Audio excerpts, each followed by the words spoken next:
It's Isaac. So, what I wanted to do in this short screencast was show you how to really go about the rhetorical analysis assignment and the outline at large, too, simply because I had to change some deadlines around and I wanted to be sure that everyone was on the same page going forward, and I wanted to make sure that there was no confusion.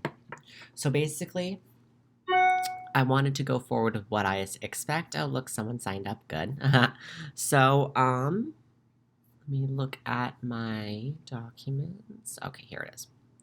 So, I already prepared a rhetorical analysis outline in advance to show you what I'm really expecting going forward. So, without further ado, let's get into it. So, what I think of the rhetorical analysis is something that is a bit more in depth than what we're typically used to, especially just coming out of the literacy narrative assignment.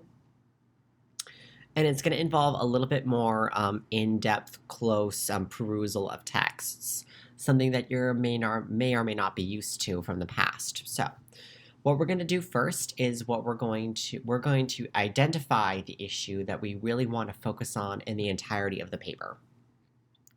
So the issue that we're looking at the moment is going to be something that you find close to home, something that is happening in a community that you're in, whether that be in your hometown, whether that be on an online space, etc. For instance, one person is looking at the Washington Redskins controversy about their name change, and he is involved in that community simply because he is involved in sports and he's also an exercise science major, so I gave him the go-ahead for that. So, in the first part of the paper, the very first thing you're going to do in the introduction is you're going to state your problem. Like, for instance, I'm going to look at the Washington Redskins controversy, or I'm going to look at the issue of Black Lives Matter, something along the lines of that. Typically, what I find works best in rhetorical analyses assignments is a controversial issue that's really affecting us today. So, you can of course, go talk about like the importance of having a gluten-free diet. That's entirely up to you, but I find that the more controversial the argument, the better, because you'll find like a vast array of sources, some of them being conflicting, and some of them using, in quite the case, in what is the case most often, conflicting rhetorical strategies. And these rhetorical strategies are what we're going to be really focusing on throughout the course of the assignment. So, after you're done introducing your problem, you're going to then introduce two sources that I want to talk about. So, you're going to introduce the entirety of this assignment is just focus on two sources. It's basically just one massive comparison contrast. You're going to type or like write or talk about like this one source that I found at midnight or 4 a.m. Don't say that. That talks about the benefits of eating a gluten-free diet. And then in this source, I found that it really doesn't really like keto. It doesn't really like gluten. It hates keto. It loves keto. Like those are like the two sources you can focus on. Like this one talks about this one talks about that. And then from there, you're going to be talking about like what rhetorical strategies they used. I noticed, and then this one article, it really used ethos, pathos, logos. But then I noticed in this one it used pathos in a slightly different way, and I think it contributes to the overall functionality of the article that much better. And which leads into point C of your intro.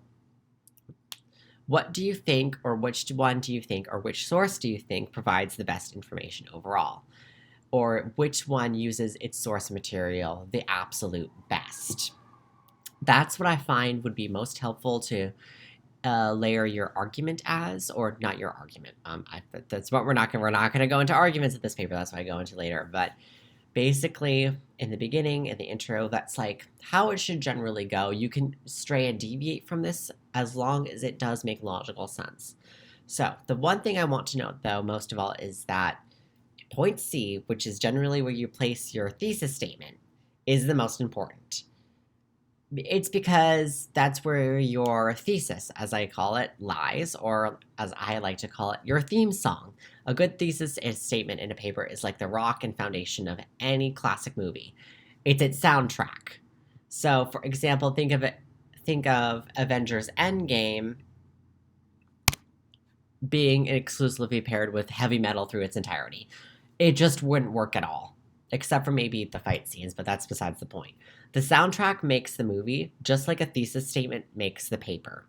So, like I said before, an important note in this paper, it's not your job to create an argument. You're not going to talk about how one line of reasoning is more correct than the other. You're simply looking at your source's argument, reflecting on how well they back up their argument, and analyzing them through rhetorical strategies. That's all you're doing. It's not your job at this point to make your own conclusion or your argument. That's not what you're trying to do. You do kind of have like a baby thesis right here, but it's not like a full-blown, I think keto is best because of this. It's not that. Not that at all. So, now that that is done, we're going to insert a magical conclusion right after the introduction, and we're going into our body paragraphs. The best way to build a body paragraph, I find, is something called ICE, an acronym to structure body paragraphs. And what ICE basically stands for is introduce, cite, explain. So for instance, you can do the body like this. Topic sentence. This source does such and such a thing. Sentence number 2. Cite the source. Who wrote it? And why was it written? What position does it take on my issue specifically? And then sentences 3, 4, maybe 5. What rhetorical devices does it employ? Think of ethos, pathos, logos, something like that. Some of you thought of this would be like rhetorical devices being like alliteration, assonance, and metaphor. Those are literary devices, actually, and they're not quite what we're looking for here, so stay away from those. Only think in terms of ethos, pathos, logos, and maybe even kairos if it does fit your paper. Your paragraph's conclusion, and then go into your paragraph's conclusion, and then how does it tie into your overall like baby argument? I should add that in. What does the rhetorical strategies really do? The rhetorical strategies really do here. So that's basically the paragraph in a nutshell. Like your basic body paragraph, that's what you're going to do for like one of your sources. Since it is a longer paper, you may want to stretch out the analysis and get really deep into it. So what I would suggest is go into each source paragraph by paragraph by paragraph. So break one rhetorical device, ethos. How does it use ethos? Another one is logos. Another one is pathos. And you can also add in kairos if you're feeling up to it. And then at the end of that section, you may want to include, I would actually probably include an evaluative paragraph, like of telling me what does the source do well, what does it lack in, is it ethical? Does the rhetorical strategies it uses, are they ethical or not? And do you think the argument of the source is sound? That's all I want you to do. So, and then after that's done, you're going to basically rinse and repeat for source number 2. And that's it. And then in paragraph 3, I'll have you do, no, well, not paragraph 3, but section 3, that's what I meant, is a compare contrast. Like, so in 1 or 2 paragraphs, discuss what each source did well, then discuss what they did differently, and then tell me which one was better of the 2. Why? And then back up your claim with evidence you found throughout the paper. So all you have to do is really cut and paste at that point of like going back into the body paragraphs and then cutting that source material and then putting it back into that compare contrast section.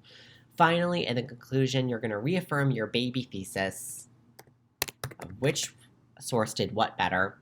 And then you're going to review your points you made throughout your paragraph. So I talked about this, this, and this, and this, and this. That's why I think this source does portray its argument rather well. And then finally, you're going to offer a so what statement. Like, why do you think this is important?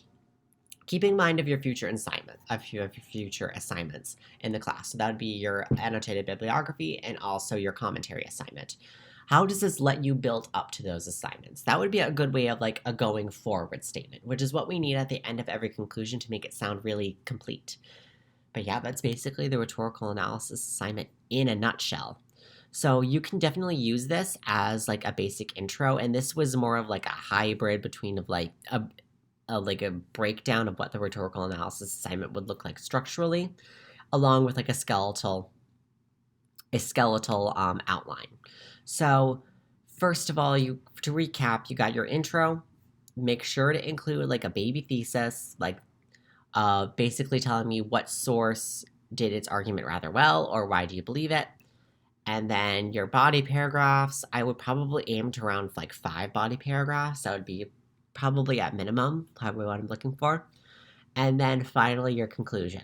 Keeping in mind that what you're going to want to do is do a 1,500 word assignment by the time the midterm portfolio is due. So that is what I would suggest, and this outline slash guide would really help you for that. So that is basically it. I'll be posting this in the assignments tab on Blackboard, and I'll also be posting it in the weekly schedule as well. Well, maybe not the weekly schedule, but I will be posting it on Blackboard, no doubt, and then you also will have access to this screen recording in the instructional videos tab. So yeah, that is it, everyone. I'm hoping you're doing well. Stay safe out there and take care of yourselves. Okay, good luck and goodbye. This is Isaac signing out.